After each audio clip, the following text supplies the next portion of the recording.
Assalamualaikum warahmatullahi wabarakatuh. Salam adil dan lestari untuk semua sahabat Walhi di Indonesia, dimanapun Anda berada. Semoga kita sehat selalu.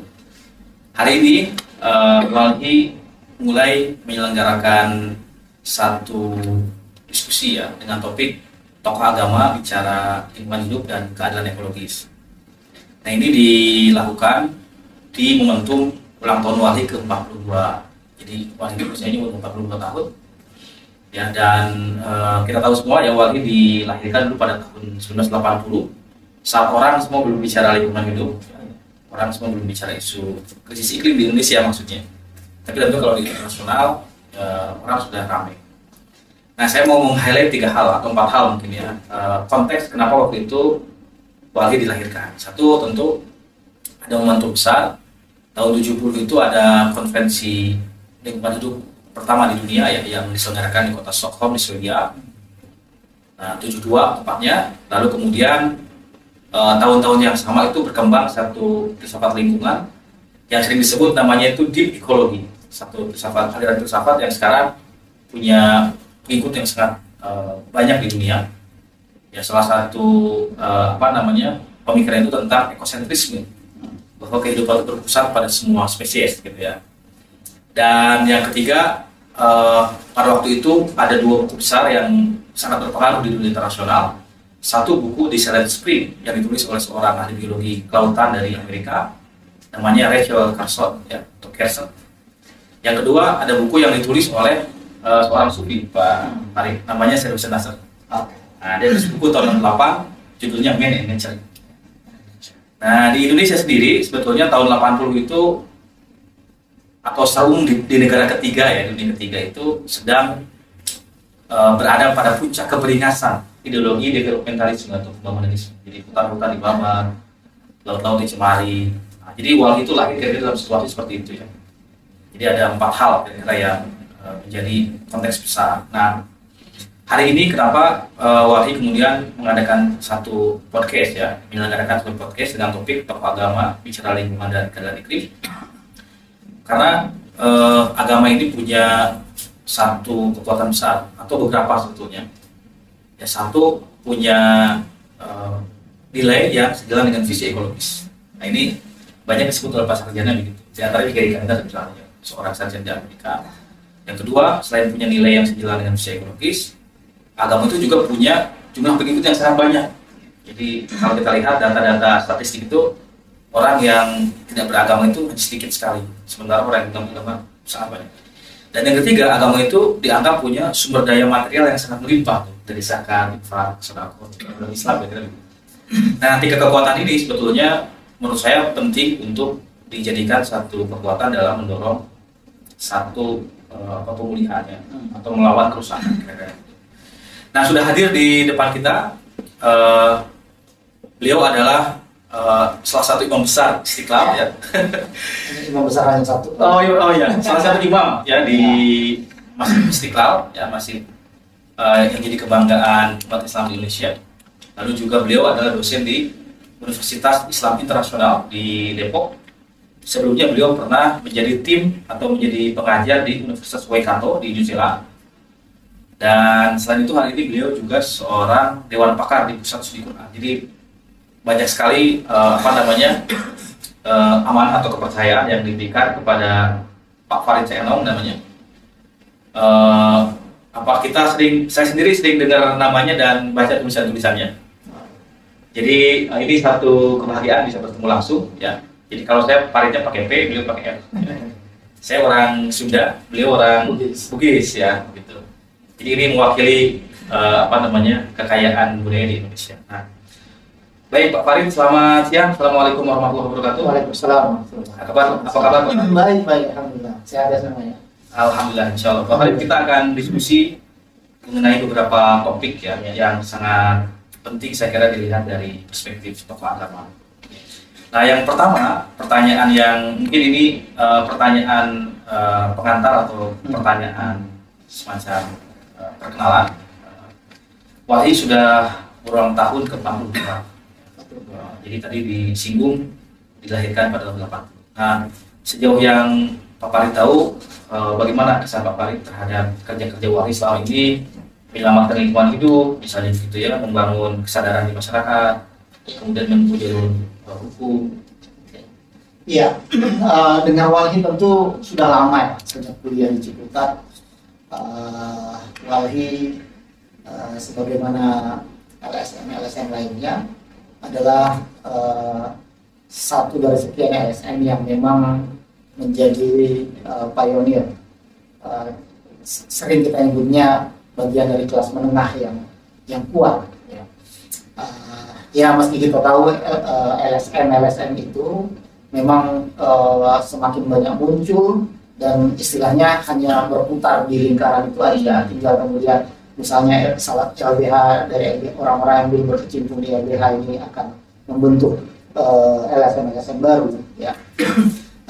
Ya Walhi tentu punya sejarah sendiri ya, tapi paling tidak kami dulu mahasiswa tahun 90-an ya menganggap Walhi sebagai salah satu pionir gerakan demokrasi dan kelas menengah yang kuat di Indonesia.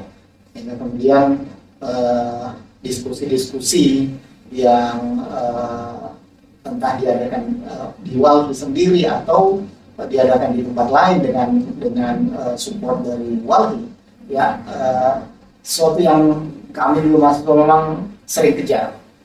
Di mana gitu kita kesana di kesadaran ya mungkin waktu itu kesadaran lingkungan belum semeriah sekarang ya, tapi paling tidak Walhi adalah bagian dari gerakan pro demokrasi yang memang juga dalam konteksnya salah satunya yang melawan kebijakan Orde Baru yang punya visi developmentalisme yang sangat kuat ya. Saya kira bertahan sampai hari ini dan insya Allah akan terus bertahan ya, sebuah anugerah tersendiri saya kira buat Indonesia. Tinggal bagaimana kemudian Walhi bisa melebarkan sayap, semakin banyak membuat kolaborasi dengan berbagai pihak yang sejalan dengan tujuan-tujuan luhur yang sudah disepakati bersama sejak Walhi berdiri. Ya, itu menarik. Tadi disebut ada beberapa kata kunci, ada pionir, ya, gerakan pro demokrasi, kemudian juga tadi ada beberapa semacam rekomendasi ya, kepada Walhi untuk memperluas kolaborasi dengan berbagai pihak. Nah, Pak Farid, kami ingin menyampaikan satu informasi mungkin ini nanti penting diberikan respon di dalam laporan yang disampaikan pada bulan Juli di Jambi ya, di forum konsultasi nasional lingkungan hidup. Disampaikan bahwa alhamdulillah Walhi sudah menyelamatkan luasan hutan lebih dari 1,2 juta hektar. Keren itu.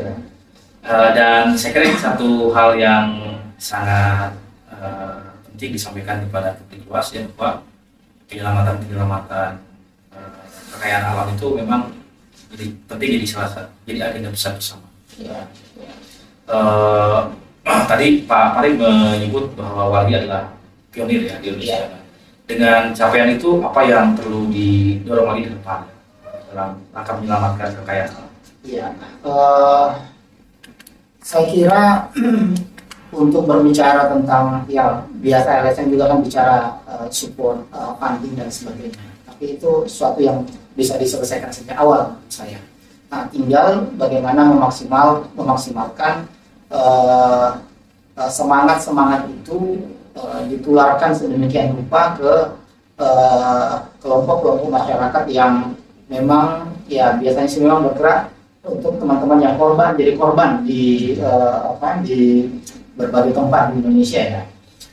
Dan saya kira saya juga sudah lama dengar tentang bagaimana Walhi ikut mengadvokasi kelompok-kelompok masyarakat terpinggirkan ya. Ya kalau dalam bahasa Al-Quran itu mustad'afun, artinya orang-orang yang terpinggirkan secara sistem ya, bukan karena mereka malas, bukan karena kultural saja, tapi memang secara sistem terpinggirkan, termiskinkan. Nah, saya kira masih banyak ya masyarakat yang mungkin belum tersentuh oleh Walhi. dan saya dengar juga Walhi sudah punya banyak cabang di seluruh Indonesia. Tinggal bagaimana kemudian cabang-cabang ini tidak terkesan elitis juga, dalam pengertian ya ini salah satu yang mudah-mudahan tidak lagi, karena dulu tahun 90-an juga masih ada kesan-kesan seperti itu ya, walaupun LSM yang bergerak ya. Tapi kesan-kesan itu saya kira tereliminir sedikit demi sedikit dengan misalnya konsisten bergerak bersama masyarakat terpinggirkan. Jadi masyarakat ya masyarakat ada, saya kira sudah menjadi bagian dari yang tak terpisahkan dari Walhi ya, pasti sudah membangun banyak jaringan dengan masyarakat ada yang semakin hari juga semakin dapat masalah dari segala bentuk ya mungkin sekarang sudah tidak ada istilah developmentalisme ya, sudah kurang, tapi bagaimana ideologi ini tetap kuat sebenarnya, dan itu terwujud dalam bentuk-bentuk industri yang semakin banyak melebar ke wilayah-wilayah dalam kategori rural sebenarnya. Artinya yang dulu misalnya tidak terpikirkan pusat-pusat industri itu bisa bermain di sana, tapi sekarang ya kita tahulah luar biasa ya, karena dapat memiliki sesuatu yang lebih murah misalnya, ya mereka ke wilayah-wilayah jauh dari kepadatan penduduk, entah karena hanya sekedar memiliki gudang di sana ya, atau apapun, tapi paling tidak itu semua sudah mengganggu ketenangan yang selama ini dinikmati oleh masyarakat adat di wilayah-wilayah rural. Nah, saya kira Walhi bisa semakin banyak mengadvokasi masyarakat adat, masyarakat terpinggirkan, selain dengan yang sudah selalu dikerjakan ya, terkait dengan regulasi, terkait dengan campaign, ya tentu punya strategi tertentu bagaimana mendekati otoritas yang misalnya ya tetap selalu dikritik ya, tetap harus dikritik, tapi di saat yang sama memang punya kesadaran yang sama tentang bagaimana menyelamatkan lingkungan, bahkan sampai ya sudah menjadi isu global ya, perubahan iklim misalnya. Semangat itu harus bisa terjaga di kalangan pemegang otoritas, dan yang kalau misalnya disentil sedikit saja oleh Walhi bisa bergerak cepat, dan juga saya kira teman-teman di legislatif saya kira perlu lebih banyak di ini lagi, walaupun ya sedikit demi sedikit kesadaran itu ada, tapi paling tidak perlu diamplify sedemikian rupa bagaimana kesadaran ini menjadi mainstream ya, tidak lagi sesuatu yang dipaksakan masuk ke dalam pikiran para pemegang otoritas baru kemudian bergerak. Tapi kalau sudah punya kesadaran itu kan tinggal disentil lagi sebenarnya. Mereka bisa kita ajak memberikan kontribusi yang lebih besar atau melakukan pencegahan sejak awal tentang perusahaan alam. Kira gitu sih.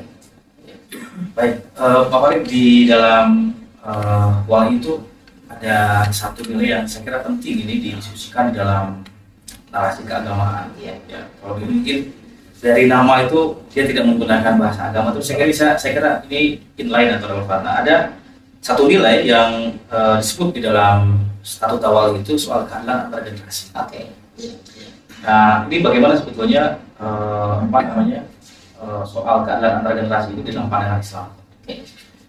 Sebelum itu sedikit. Ya, saya kira Walhi juga memang harus berkolaborasi dengan ya itu tadi kalangan yang concern dengan isu-isu agama juga. Selain karena memang pengaruhnya cukup besar, ya masyarakat sepertinya dan ini saya kira sudah berlangsung lama juga, masyarakat bisa lebih mendengar ya kalau itu disampaikan oleh atau disampaikan dalam bahasa agama, walaupun isunya itu sebenarnya murni sains ya. Kita dulu ingat isu keluarga berencana, istilahnya bagus lah program ini ya, walaupun memang salah satu program nasional Orde Baru ya, tapi paling tidak pengendalian jumlah penduduk ya juga menjadi isu global pada waktu itu. Nah, tetapi masyarakat masih sangat sulit menerima logika itu, ditambah dengan pemahaman keagamaan yang selalu mengutip misalnya perintah bahwa ya dalam Islam harus punya banyak anak, kira-kira kayak gitu. Nah, tapi kemudian setelah para agamawan juga bergerak ya, ya dunia mengakui bahwa gerakan keluarga berencana di Indonesia itu termasuk program nasional atau bahkan internasional yang berhasil di Indonesia. Dan salah satunya karena kontribusi bahasa agama.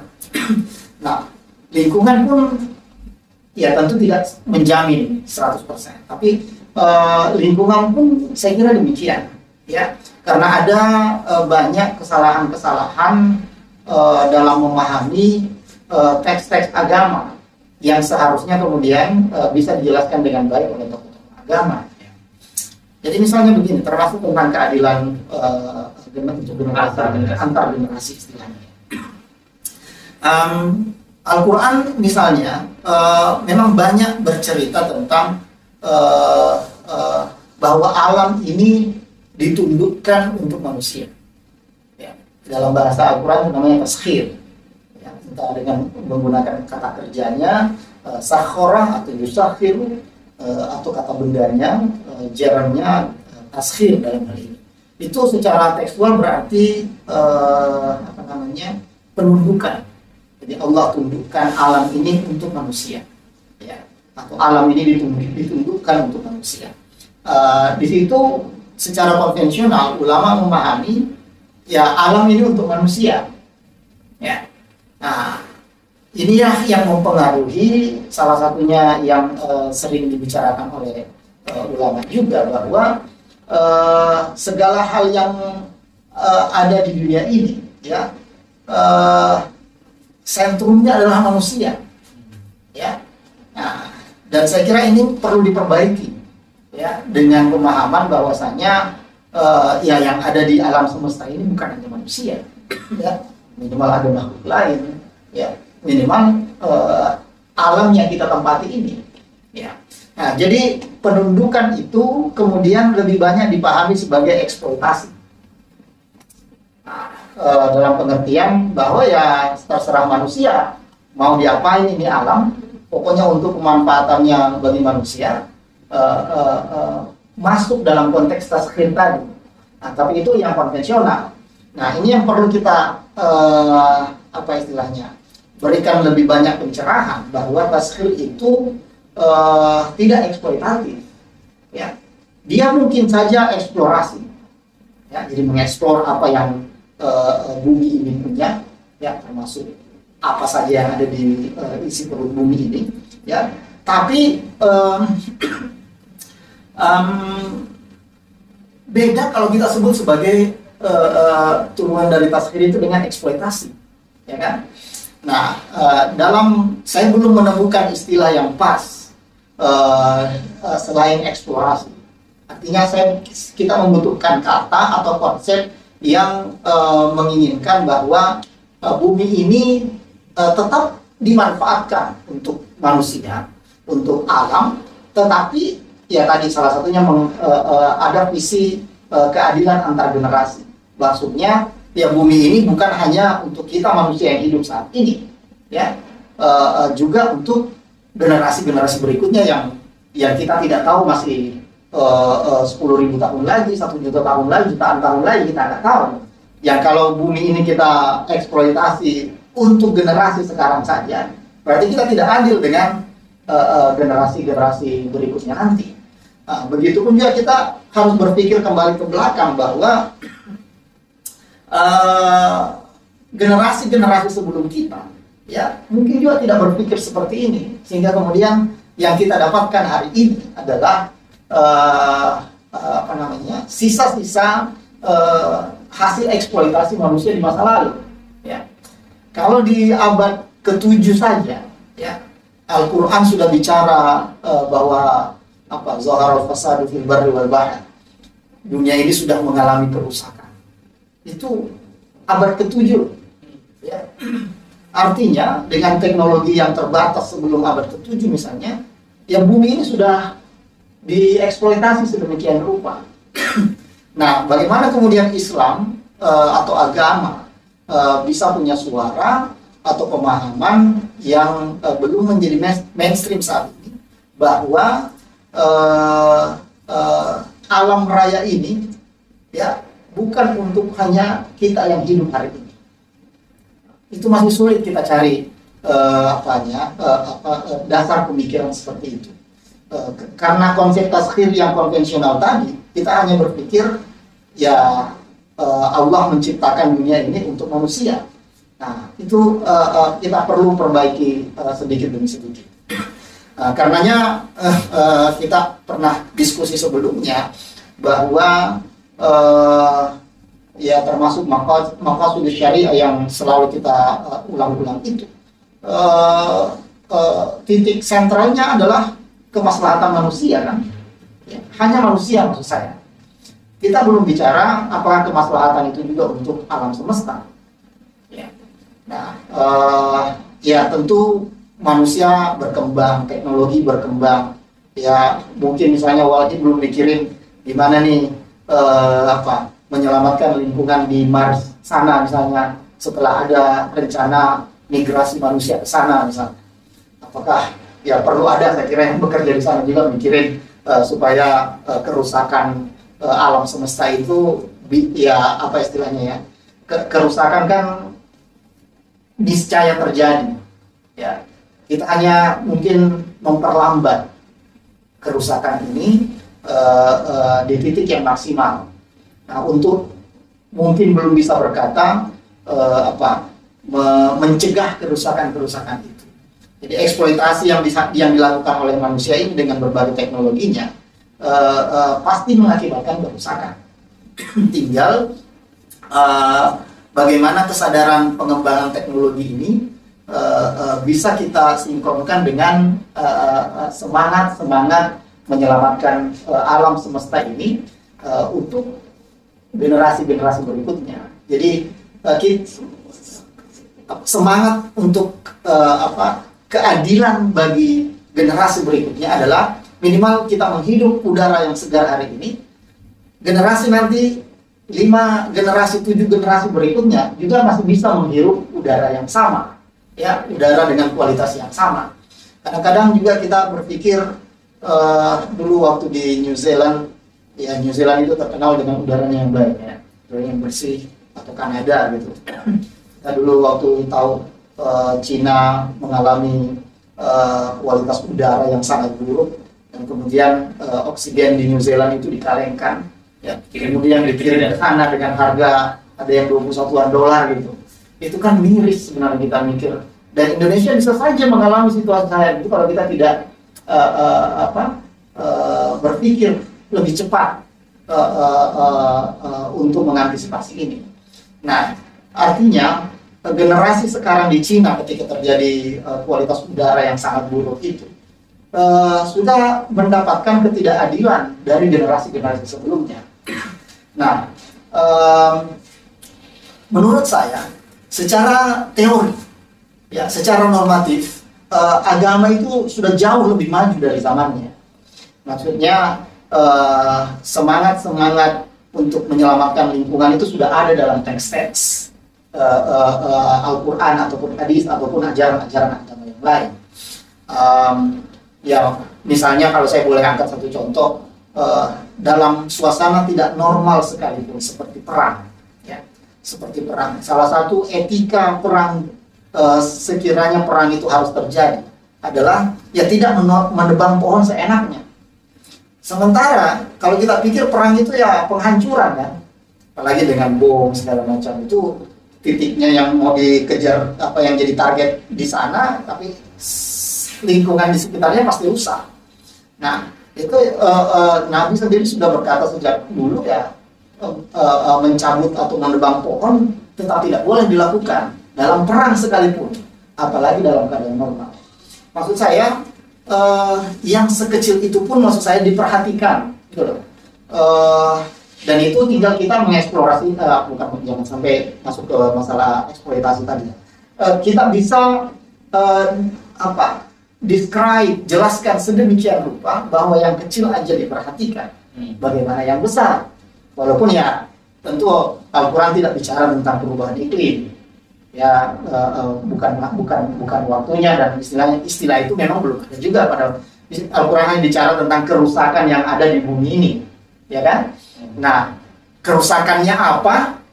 Ya itu sudah mencakup segala bentuk kerusakan, termasuk efek perubahan iklim yang kita punya sekarang. Jadi sebagai sebuah konsep, sebagai sebuah norma, sudah sangat maju sebenarnya agama ini. Termasuk ya, saya yakin agama-agama lainnya pun punya konsep yang sama. Hindu yang lebih dahulu muncul dari Islam, itu ya juga sudah punya konsep yang pasti lebih matang ya dalam menteri alam semesta. Jadi konsep maqasid syariah yang sudah matang ini perlu diperkaya, yang jangan sampai sentranya itu manusia saja, ya kan. Yang 5 itu kan hanya manusia, ya, keturunan, harta, jiwa, akal, kan manusia aja tuh ininya. Nah, kita memang harus nambah bahwa ya kalau ya mungkin istilahnya apa, lingkungan alam semesta atau apapun yang sifatnya merusak, ya itu harus dihindari dengan menjadikan bahwa ya, salah satu tujuan syariah itu adalah menyelamatkan alam semesta atau apapun istilahnya, lingkungan yang pada akhirnya bermuara pada keadilan antar generasi itu. Nah ini menarik mengelaborasi konsep maqasid syariah itu. Tahun 2002 kalau nggak salah ya, Profesor Aliyaf itu menerbitkan buku menarik menurut saya, Merintis Fikih Lingkungan Hidup. Ya. Dan di buku itu dia mengelaborasi maqasid syariah dari 5 ya, dari Duriyatul Khamsah menjadi 6 Duriyatul Sittah. Nah, satu hal yang ditambahkan oleh Aliyaf itu di dalam bukunya adalah hifdzul bi'ah. Jadi saya kira menarik ya Bapak, karena ulama Indonesia itu sudah memberikan kontribusi secara konseptual begitu. Bagaimana soal perlindungan lingkungan itu menjadi bagian integral dalam maqasid syariah. Dan ini kita akan temukan di dalam tulisan-tulisan ulama Timur Tengah nih. Begitu ya. Nah, itu yang pertama. Yang kedua, saya kira menarik tadi disampaikan kemarin itu soal di dalam Al-Quran memang tidak ada soal perubahan iklim. Nah, tapi saya ingin menyampaikan ada satu refleksi yang menarik kemarin. Ini ada teman saya, beliau ini memang bagus refleksinya. Dia memahami surat Quraisy itu ya, ila fi Quraisy, ila fihim ihdatas syita'i was-shaif. Nah, dia menafsirkan bahwa keteraturan iklim itu sejak lama memang memberikan pengaruh yang sangat signifikan bagi kehidupan manusia. Nah, surat itu merekam itu. Jadi bagaimana keteraturan musim keteraturan iklim yang ditandai keteraturan musim itu memberikan pengaruh pada masyarakat Arab pada waktu itu untuk berdagang kan. Misalnya kalau musim panas itu daerah manakah gitu ya, musim dingin ke daerah lain. Nah, jadi sebetulnya isyarat kuat itu bisa kita temukan tuh di dalam surat Quraisy itu. Jadi itu tidak hanya ngomongin aktivitas dagang aja itu orang-orang Arab pada masa lampau, tapi juga menceritakan bagaimana sebetulnya keteraturan iklim itu sangat berpengaruh bagi kehidupan manusia. Ya. Kembali ke maqasid syariah, ada orang yang menafsirkan hifdzun nafs itu sekarang tidak hanya menjaga kehidupan manusia. Ada yang menafsirkan itu dengan istilah keadilan multispesies. Iya. Karena semua spesies itu kan punya nafs ya, punya jiwa, punya nyawa gitu ya. Nah, lalu juga Hifdzun Nasl itu banyak yang menerjemahkan atau menafsirkan dengan Islam keadilan prestasi. Jadi sebetulnya tadi yang disampaikan Pak Farid itu menarik, penting diperkaya yang konsep syariah itu. Ya, jadi mau tambah poinnya atau poin 5 itu yang diperkaya, nggak ada masalah tentunya. Ya, cuman jangan ya, karena yang 5 ini sebenarnya rumusan ulama setelah mengkaji sedemikian rupa teks-teks keagamaan, ya, dia berujung pada 5 ini. Itu pun juga tetap dalam kajian-kajian berikutnya tetap mendapat kritik ya. Jadi ada juga yang maqasid syariah itu hanya 3 ya, kebebasan, kemanusiaan, apalagi satunya. Jadi lebih abstrak ya, dan itu yang kalau kita bisa lebih eksplorasi lebih kaya dari yang 5 ini sebenarnya. Maksudnya yang 3 ini bisa meluas pada isu-isu lingkungan, lebih dapat sense-nya gitu, daripada yang 5 itu. Tapi ala kulli hal, ini adalah rumusan yang kita tidak perlu takut, tidak perlu 5 misalnya. Bisa 6, bisa 7, atau bisa 10 misalnya.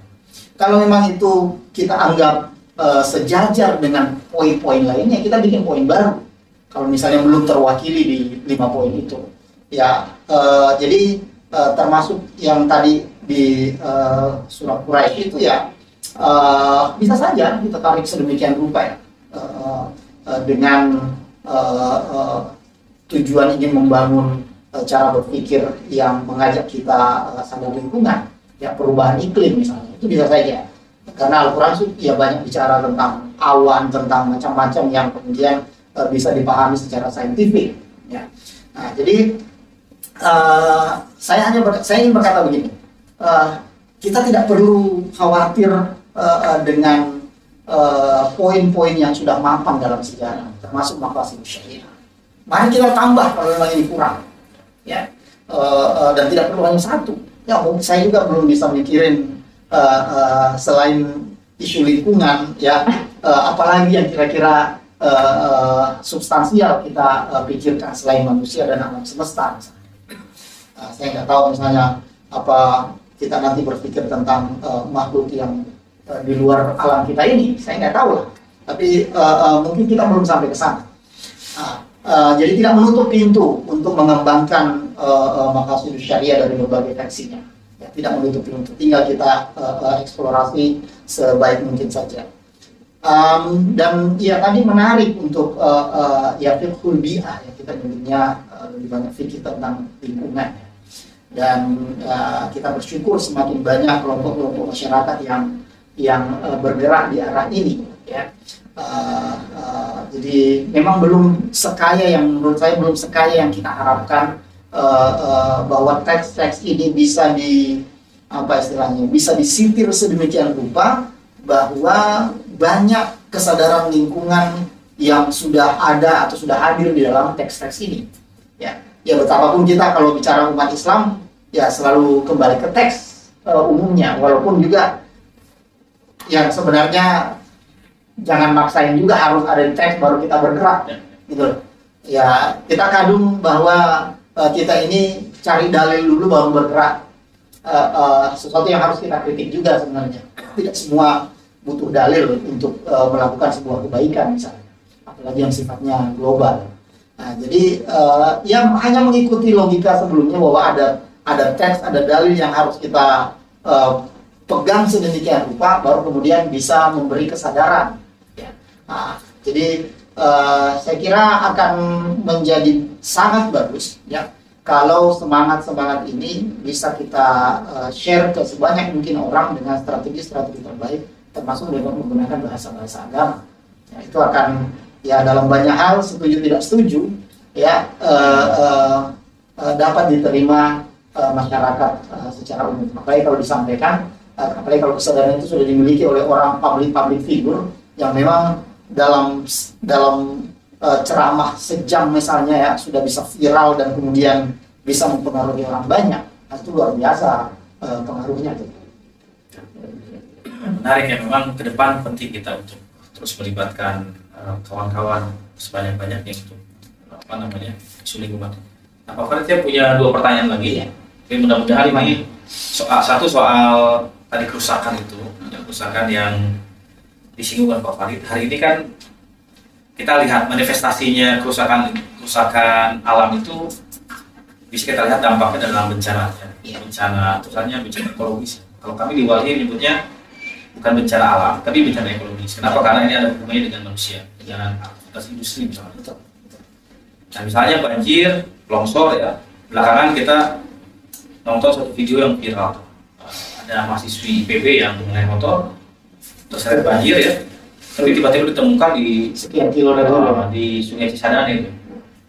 Saat tenggelamnya di Bogor itu. Artinya kan ini banjirnya besar sekali harusnya. Nah, kalau kita mau baca data yang dirilis oleh Badan Nasional Penanggulangan Bencana, sejak tahun 2000 sampai tahun 2019 itu telah terjadi kurang lebih 5.000 kali banjir di Indonesia. Nah, akibatnya apa? Akibatnya ada kurang lebih 6.000 yang meninggal, dan yang menarik itu lebih dari 30 juta orang mengungsi. Nah, ada 2 pertanyaan dari soal bencana ini, Pak Farid. Yang pertama, ada orang yang menganggap bencana ini takdir atau azab gitu ya, dari Allah Subhanahu Wa Taala kepada manusia. Nah, bagaimana cara kita memahami soal bencana ekologis ini dengan benar dari perspektif agama? Oke. Kalau dalam apa istilahnya ya, strategi dalam menyampaikan sebuah ide, kadang-kadang kita harus melihat nih di mana nih levelnya audiens kita. Ya, ada yang bisa diajak berpikir baik berdasarkan sains misalnya. Ada yang memang hanya sampai di level tertentu saja. Ya. Karena ya saya pribadi tidak menganggap bahwasanya apa yang kita dapatkan hari ini ya sebagai sebuah hukuman atau azab atau siksa dari Allah. Tanpa membawa agama sekalipun mudah kita memahami secara saintifik ya. Bagaimana tsunami bisa terjadi, ya, hujan yang seharusnya adalah rahmat itu malah menjadi bencana, angin yang seharusnya bisa memberi rasa tenang bagi orang yang merasakan angin sepoi-sepoi itu justru menjadi pembawa virus misalnya, angin yang seharusnya bisa menyebarkan semacam dalam perkembangbiakan tanaman-tanaman itu ya, bukan salah satu fungsi angin saya kira. Kemudian tidak lagi berfungsi seperti itu yang kita harapkan, justru ya tadi yang seharusnya rahmat jadi azab dalam bahasa sederhana ya. Nah, kita perlu memperbaiki saya kira cara pandang khususnya masyarakat awam ya tentang bencana ini ya. Kita sebutnya bencana ekologis lah ya.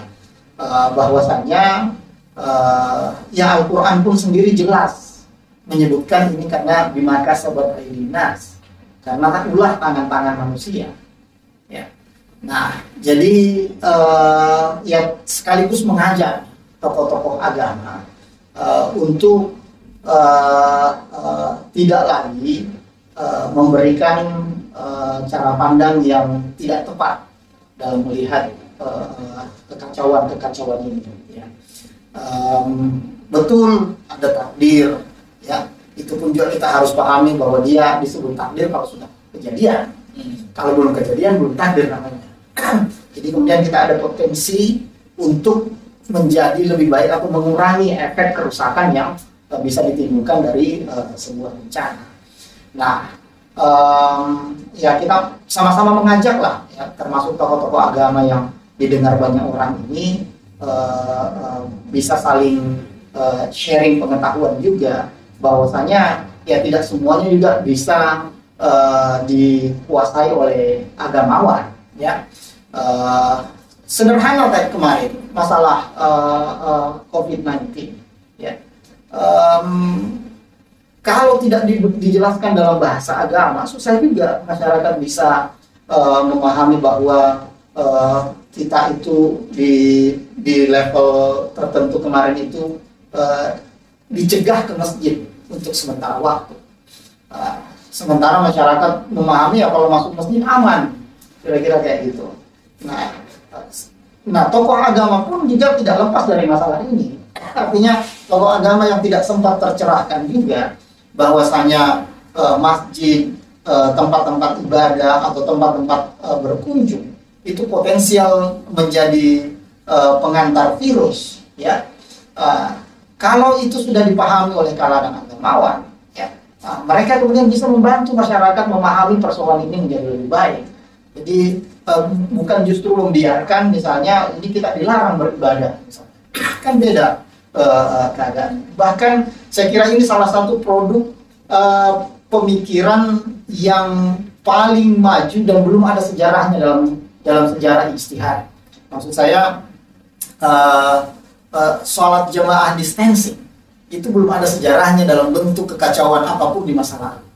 Ya, tapi ulama-ulama kita bisa sampai pada pilihan itu, ya, dengan setelah memahami karakter virus ini seperti apa. Artinya kalangan agamawan juga harus menerima dulu nih, mencerna dulu nih informasi sebaik mungkin, baru kemudian disampaikan ke masyarakat. Nah, kembali ke masalah tadi, ya, jangan sampai kita menganggap, ya, bahwasanya kekacauan ini adalah hukuman atau azab dari Allah. Allah sudah menurunkan hukum alam, sudah menciptakan hukum alam yang semua turunan-turunannya ini bisa dipahami dengan baik, ya. Sudah sains yang bicara. Hukum alam itu kan sains pada dasarnya. Jadi sunnatullah itu sejak awal sudah diciptakan. Misalnya gaya gravitasi itu sudah ada diciptakan oleh Allah. Tinggal turunan-turunannya ini yang harus dieksplorasi sedemikian rupa dalam sains, dan tidak lagi bicara bahwa ini takdir, ini azab, ini hukuman dan sebagainya.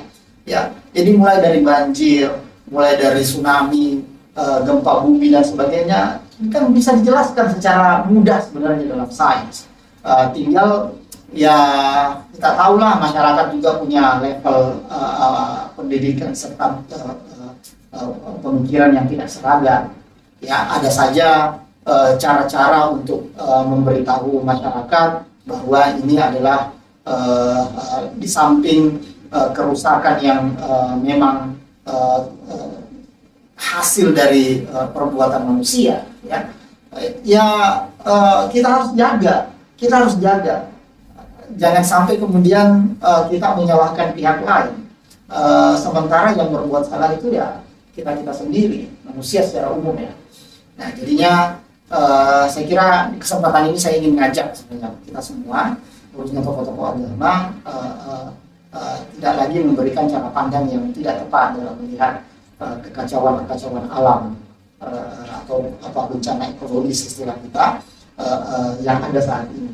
Yang ya sekali lagi ulama-ulama juga memahami bahwa gejala-gejala alam itu justru seharusnya menjadi rahmat buat manusia, ya. Tapi karena perubahan-perubahan ini, karena kekacauan ini, karena kerusakan ini justru jadi musibah buat kita, ya. Menjadi sesuatu yang merugikan umat manusia. Nah, saya kira itu kita perlu kembali menegaskan bahwasanya apa yang terjadi hari ini adalah karena masalah yang kita buat di generasi sebelumnya. Ini tentu tidak terjadi tiba-tiba saja. Misalnya kita gali lubang hari ini tiba-tiba banjir, enggak, ya. Butuh waktu yang lama yang kemudian melahirkan kekacauan yang seperti yang kita hadapi hari ini. Jadi manusia ini memang perlu diajak mikir jauh ke depan, ya. bahwa yang kita lakukan hari ini efeknya bukan besok atau tahun depan atau 10 tahun akan datang, ya. Itu dalam proses yang ada di perut bumi ini kan butuh ribuan tahun, dan kalau kita tidak punya kesadaran itu, ya kasihan generasi-generasi yang hidup 1000 tahun di depan nanti. Jadi kita harus punya kesadaran di situ, ya. Jangan sampai, ya istilah kita taskhir atau eksplorasi itu ya cukuplah untuk kebutuhan kita, ya. Bukan untuk sesuatu yang, ya, yang kalau dalam bahasa agama bukan untuk bermegah-megahan, bukan untuk kekayaan pribadi, ya, bukan untuk apa istilahnya, sesuatu yang berlebih-lebihan. Cukup yang kita butuhkan saja. Dan itu yang kita perlu belajar dari masyarakat adat ini, ya. Mereka itu ya istilahnya mengeksplorasi alam ya sesuai dengan kebutuhannya. Walaupun dia bisa saja berburu sebanyak mungkin, ngumpulin, tapi kalau hanya untuk rusak di sana kan nggak. Mereka hanya yang mereka butuh saja hari ini, bahkan mereka nggak ngumpulin untuk 3 hari ke depan. Ya nanti dia akan cari lagi hanya untuk kebutuhan mereka. Nah, itu saya kira yang perlu kita belajar banyak dari mereka. Nah ya, Pak Farid, itu sangat menarik sekali. Ini masih terkait dengan kerusakan tadi. Kalau tadi kita melihat dampaknya, nah kita sekarang mau melacak usul atau sebabnya. Nah, Walhi pernah mempublikasikan satu laporan bahwa 61,40% itu daratan kita sudah di coupling. Nah, sementara lautannya baru 14%-an lah itu sistem. Nah, jadi karena daratnya dikuasai oleh segelintir orang, ya mereka melakukan eksploitasi tadi. Misalnya kita tahu hutan-hutan Indonesia itu habis untuk industri ekstraktif seperti tambang batu bara, ya, masuk untuk perkebunan kelapa sawit. Nah, perubahan bentang alam inilah yang kemudian mendorong terjadinya bencana. Kalau di sini akarnya memang ada di penguasaan sumber daya alam yang dikuasai oleh segelintir orang. Nah, bagaimana sebetulnya Islam melihat penguasaan ini, penguasaan oleh segelintir orang ini, apakah itu sebetulnya bertentangan itu dengan ajaran agama atau bagaimana? Ya itu tadi sih konsep taskhir itu yang perlu diperbaiki. Bahwasanya alam ini ditunjukkan, ya, untuk kebutuhan manusia seperlunya saja. Artinya gini, tadi kalau data-data tentang alam, bagaimana daratan itu dieksploitasi oleh sekelompok perusahaan saja atau manusia saja, ya berarti bukan berarti seandainya bukan dia yang lakukan, ya kemudian keadaannya menjadi beda. Maka kemudian sudah sangat cocok, ya, apa yang kita punya dalam konstitusi kita, ya, bahwa segala hal yang menguasai hajat hidup orang banyak, ya itu harus diatur oleh sebuah otoritas, ya. Ya tinggal memaknai otoritas itu siapa, ya. Entah kerajaan, entah nation state, modern nation state seperti sekarang atau apapun itu. Harus ada cara pengelolaan yang kemudian tidak dikuasai oleh segelintir orang saja. Ya. Istilah al-mustadhafun di dalam Al-Quran itu luar biasa Marxis sebenarnya, ya, bahwasanya menggunakan itu kan dalam bahasa Arab itu namanya kata benda yang majhul, kata benda yang bukan dia yang melakukan itu, tetapi dilakukan oleh orang lain. Itu maf'ul bih, gitu ya. Ya, jadi terjemahan tekstualnya kan orang-orang yang terlemahkan, bukan orang-orang yang lemah. Jadi orang-orang yang terlemahkan oleh sistem. Di sini kemudian ada relasi kuasa yang sangat kuat, ya, antara mereka yang membuat sistem itu atau menguasai sistem itu, dalam hal ini bisa negara, bisa korporasi atau apapun, ya. Sementara masyarakat yang mustadhafun ini, yang terpinggirkan ini adalah yang memang tidak bisa berbuat apa-apa. Dia sejak awal sudah kalah, ya. kita kadang-kadang pakai istilah yang lebih halus, masyarakat yang kurang beruntung. Nah, itu juga tidak menyelesaikan masalah sebenarnya, hanya ingin memperhalus bahasa saja. Nah, jadi dalam bahasa hadis itu ada juga yang memang menyebutkan bahwa jangan sampai bahkan kasusnya diambil pada waktu itu air, ya, dikuasai oleh sekelompok orang saja dan kemudian dengan sewenang-wenang tidak memanfaatkan sumber air itu untuk orang banyak. Nah, kita perlu memang mengeksplor ini, bahwasanya agama tidak menginginkan bahwa sumber-sumber penting ini, ya, hanya dikuasai oleh sekelompok orang. Dia harus dikelola sedemikian rupa untuk kemaslahatan orang banyak, ya. Dan istilah kemaslahatan orang banyak pada waktu itu tidak terbatasi oleh batasan-batasan geografis, batasan-batasan negara, misalnya, kan belum ada konsep itu. Konsepnya adalah manusia secara umum, ya, alam secara umum. Tidak dikata manusia yang hidup di Mekah saja, ya, tapi manusia secara umum. Tidak ada batasan-batasan geografis pada waktu itu. Nah, Al-Quran juga misalnya menyebutkan kelompok-kelompok masyarakat yang menjaga kehormatan dirinya, dalam pengertian bahwa mereka ini orang-orang lemah, tapi tidak meminta-minta. Nah, artinya apa? Ada istilah lisa'il wal mahrum, ya, bahwa ada orang yang memang karena kebutuhannya minta-minta, ada yang butuh tapi menahan diri untuk minta-minta. Nah, di situ memberikan sinyal yang sangat kuat sebenarnya, bahwasanya orang-orang yang mahrum ini, yang tidak minta-minta ini harus dicari untuk diselamatkan, karena mereka juga butuh.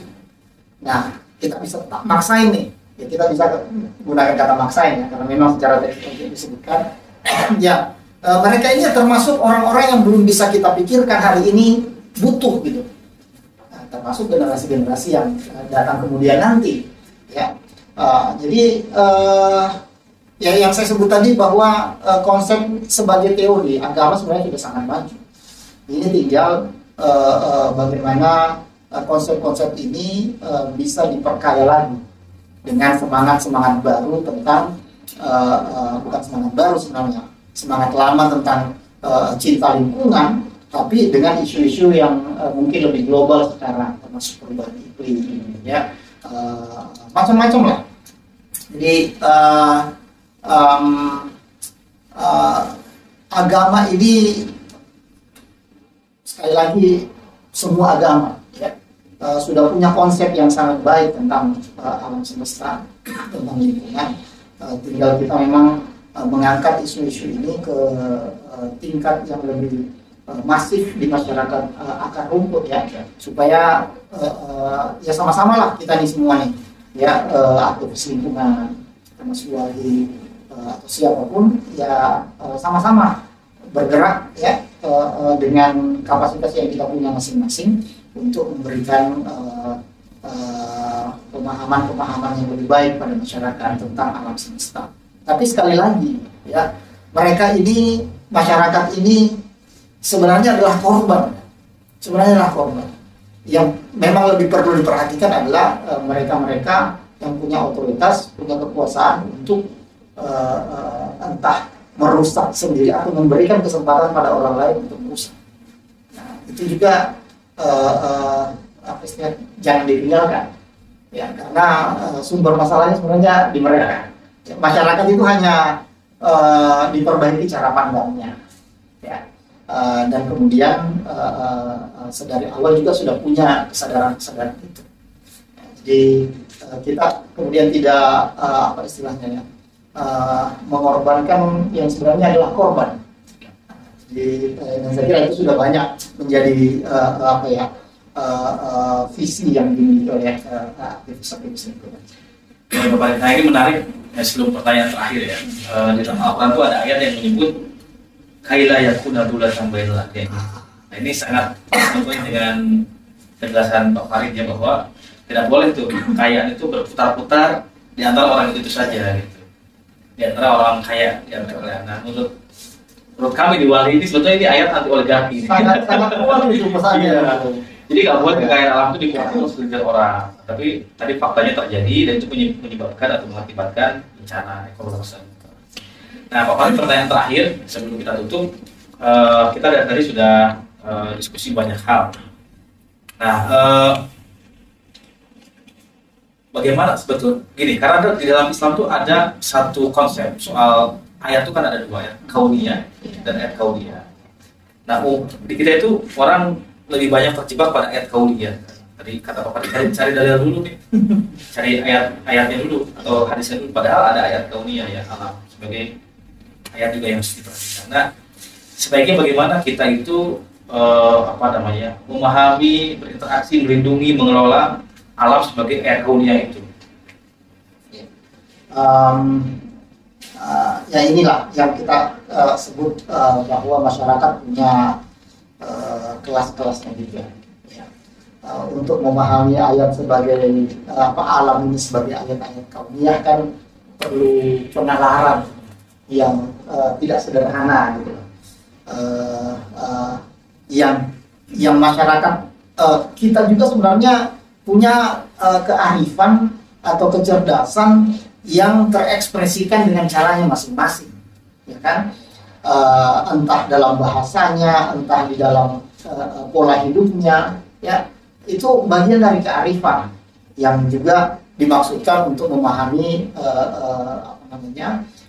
alam semesta ini dalam konteks ayat-ayat kauniyah tadi. Ya. Nah, masyarakat lainnya yang mungkin bisa menalar sedemikian rupa, ya itulah yang mungkin bisa menjadi target untuk melihat bahwasannya ya apa yang kita alami hari ini itu ya kalau kita berkata gejala-gejala alam kan kita seakan-akan berkata tidak ada masalahnya dari manusia. Ya, jadi seakan-akan semuanya karena alam bergerak secara alamiah. Ya, tsunami terjadi karena misalnya ada gempa bumi di episentrumnya dan kemudian air tersedot, kemudian jadi air kemudian dari pinggir pantai hilang tapi tiba-tiba datang kembali dengan kekuatan yang lebih besar. Nah, tapi kita harus memberikan tetap porsi pemahaman yang memang menjadikan manusia sebagai penyebab persoalan itu. Ya. Nah, jadi kemudian kita tidak hanya memahami ayat-ayat kauniyah itu sebagai gejala alam ansih saja yang tidak ada campur tangan manusia.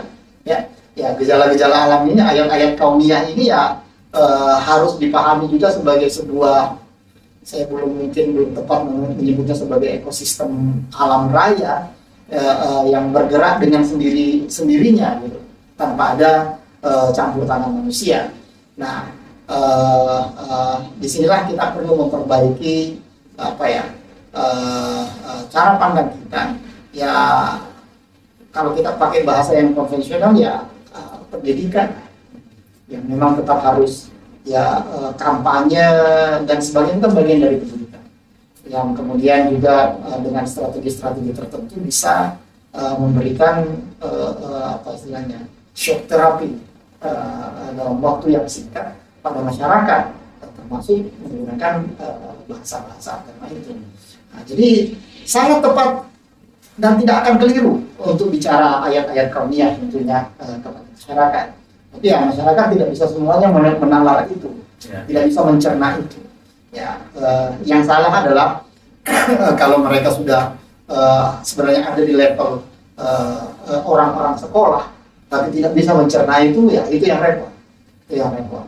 Jadi jangan sampai kemudian kita sudah maju pada dasarnya, tapi seakan-akan terhalangi untuk memahami bahwa ini adalah bagian dari proses alam yang juga diakibatkan oleh kejahilan tangan-tangan manusia. Oke, baik. Ya, sahabat-sahabat Wali sekalian, ingin menarik sekali diskusi kita ya dari awal sampai akhir. Tadi Pak Farid mengasih atau memberikan kepada kita satu kata kunci soal edukasi. saya kira penting ya. Jadi memang edukasi itu penting untuk terus dilakukan ya, tidak boleh berhenti, dan saya kira ini salah satu PR besar kita bagaimana tadi mengajak masyarakat seluas-luasnya, termasuk juga kepada kelompok-kelompok yang agamawan ya, kepada masyarakat yang menganut agama dengan taat itu untuk dijadikan bagian di dalam proses edukasi. Nah, saya kira itu diskusi kita atau ngobrol-ngobrol kita siang sampai sore ini. Nggak kerasa sudah sejam lebih ya. Dan kita pasti akan banyak manfaat dari diskusi ini. Kepada Pak Farid, kami mengucapkan terima kasih untuk waktu dan ilmunya sudah diberikan kepada kita. Semoga kita tetap sehat selalu. Demikian, Assalamualaikum warahmatullahi wabarakatuh. Salam adil dan lestari.